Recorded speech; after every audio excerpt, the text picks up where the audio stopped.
What's up, guys, and welcome back to Why Girlfriends English. Today, we're going to talk about what do you do if you get stuck in your language learning.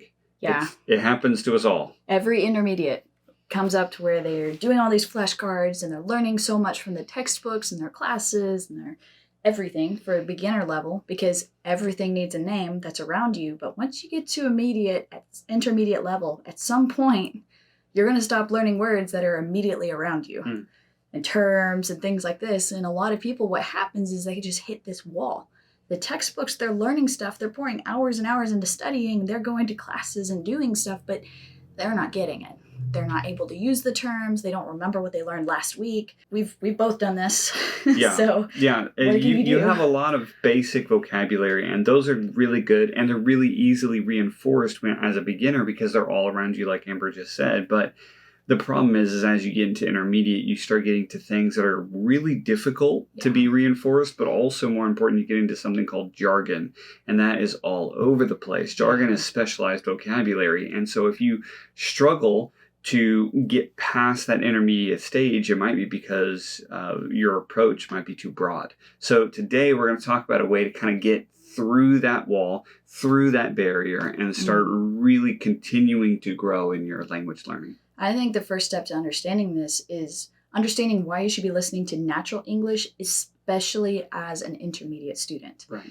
If everything you do comes from a textbook or from ESL websites or something designed specifically for ESL learners, those are helpful. The younger you are in your English language journey, whether you're a beginner or low or intermediate, those are helpful. But you really need to get into how people speak because honestly, we don't talk like we do in the textbook. No. You don't go to an American high school and expect to hear all the proper grammar and the proper words. People misuse words, misspell words, they make up words on the spot, and you're just expected to know what they mean. And you can do that because you do that in your own language. We do that in speaking our own language all the time. And it's just a fun way to go. Puns are a great example of how this is difficult to understand. But the point is first you need to make sure that you are taking in that natural English. And I know that you're like, that's not comprehensible input for me. Well, if you go to an English-speaking country and you're an amazing person with the textbook in the classroom, you're going to be a little disappointed when you realize that we don't sound like a textbook over here. So that's one of those things that's pretty important. So 3 steps that you can do. So the first one is observe, is just to find good natural English that you can follow, that you can understand, and start writing some things down that you learn. Because a big deal is if you can try to do this well, then over time you'll get this big, huge list of English isms, of ways that you can understand English better in a natural way, as opposed to trying to understand a textbook and try to kind of force that into like a natural setting. Yeah. If you go the other way, it's a lot easier to say, this is what people naturally say, but this is what we're supposed to be saying. Yeah, because you're starting from the context.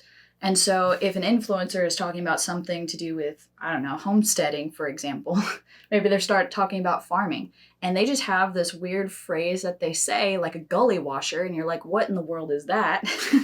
Right? One, that's not a word that you have to know. But if you're following them, you're already naturally interested in it. You've picked up on it. They keep saying it. This person that you're watching on YouTube keeps saying it. So you might look into it. What does it mean? You might find out that it's a regional word for like a bunch of rain causing flooding, flash flooding, essentially. And so we call that a gully washer in some parts in America. So to do that, you've got to take note. So you observe that this person within this particular context is using this word that you have no idea what it means. And some words that you hear, you might not actually find in the dictionary either, but it's just something that if you notice it being said multiple times, it might be a colloquial term, it might be something that's brand new, like in a high school setting, it could be something that particular person says because it's an inside family joke. Whatever it is, you want to observe it and take note of it. That's the second step. You've got to write it down. Write it down. It doesn't matter if it's on your phone, it could be on your computer in a new tab, it could be on a physical piece of paper, but whatever it is, write down that word, the phrase, the term. Take note of any particular body language that you see them using as they say it, whether they go hard on the voice or they back off or they're really lazy when they say it, or whether it's a very aggressive term. You want to take note of that. You also want to note the context in which you saw it. So you could say, like, a homesteading YouTuber said this while talking about rain and getting lots of rain recently. You might say that so that next time when you go back and look through your notes, you might say, oh, here's that word, and you're more likely to actually use it. But it's important to write it down, to take note of it, because that's how your brain makes connections. You've got to involve more than just taking in. Yeah. And we even do this for our students when we're helping them with accent reduction. It helps them if we give a solid set of vocabulary or pronunciation mistakes that they can actually work on later on. So it's that natural reinforcement that happens. If we just listen, likely we're going to forget most of what we heard. Yeah, you're not going to remember it. Trust me. There's just too much going on in life. If you have a family and you work and you study English and you've got just everything in life happening, you're not going to remember just some word that you heard the other day. Yeah. You need to write it down as soon as you can and make that as convenient as possible. I take random notes on my phone if I have my phone, like I'm at the park, but if I'm here at my desk, I might write it down, or I might jot it down on the computer real quick, and I'll leave the tab open. And this drives my husband nuts a little bit because I have like probably 40 something tabs on my phone right now, but it's things that I need to remember to look up later. Yeah. And remember to take note of later. And I do go back and I have these notes that I take, some on my phone again, some on the computer, but I have those notes and I can go back to those notes whenever I need them, or when I'm thinking, oh, here's this context again. I bet I can use this word that I remember last time I observed this context. Along with creating this book, this resource that you have seen and heard from a natural English around you, and being able to compile that into a long list of things that you can kind of explore more in the future. The last thing that we would suggest for you guys is to be able to share it with someone else. It's very, very good for our language learning is if we teach somebody else that thing that we just learned. So it could be as simple as the vocabulary of a gully washer, or it could be something grammatically like that's really weird. The fact is that our languages, whether it's English and Chinese or whatever it is, our languages are shaped by the people around us. Mm-hmm. And so my Chinese sounds a lot like the people that I surrounded myself with.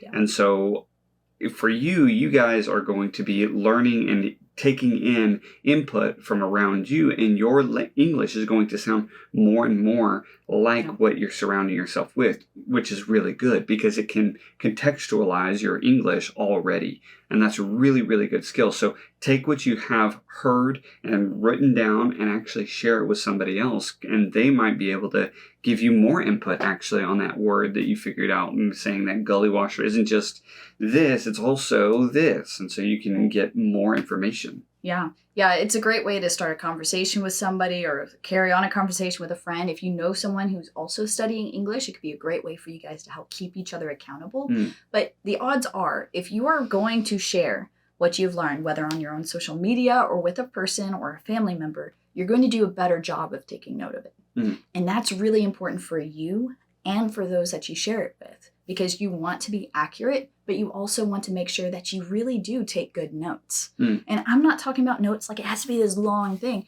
Not at all. It can literally just be what the term is, its definition, and the source, wherever you got it.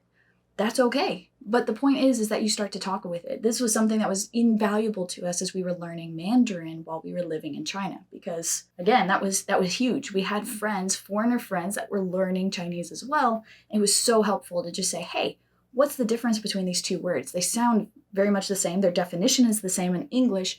How have you noticed that they say it differently? And then we could also ask our Chinese friends too. And it was just great. It was fantastic. Yeah. So.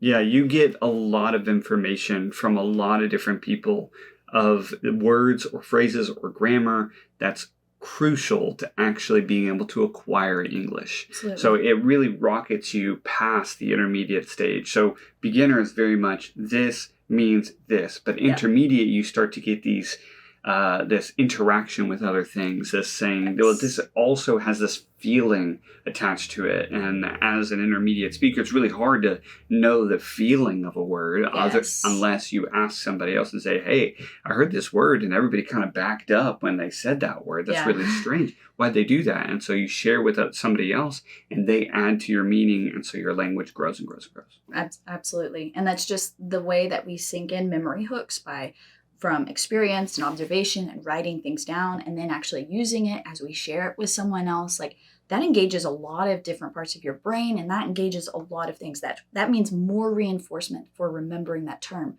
which it's really difficult to plateau when you are actively using what you're learning. You're actively noting it. So make sure that you do this. Part of the plateau nature of the language learning journey, once you get inside the intermediate level for a few weeks or a few months, it's because you haven't switched gears from learning like a beginner to learning like an intermediate. And this is one of the ways to learn like an intermediate on the fly, because honestly, a lot of us adult learners just don't have the time to pour hours of your day into studying English. And so these are ways that you can do it and do it effectively. Yeah. So observe, write down, and share with others. That's it. All right. We'll catch you guys on the next one.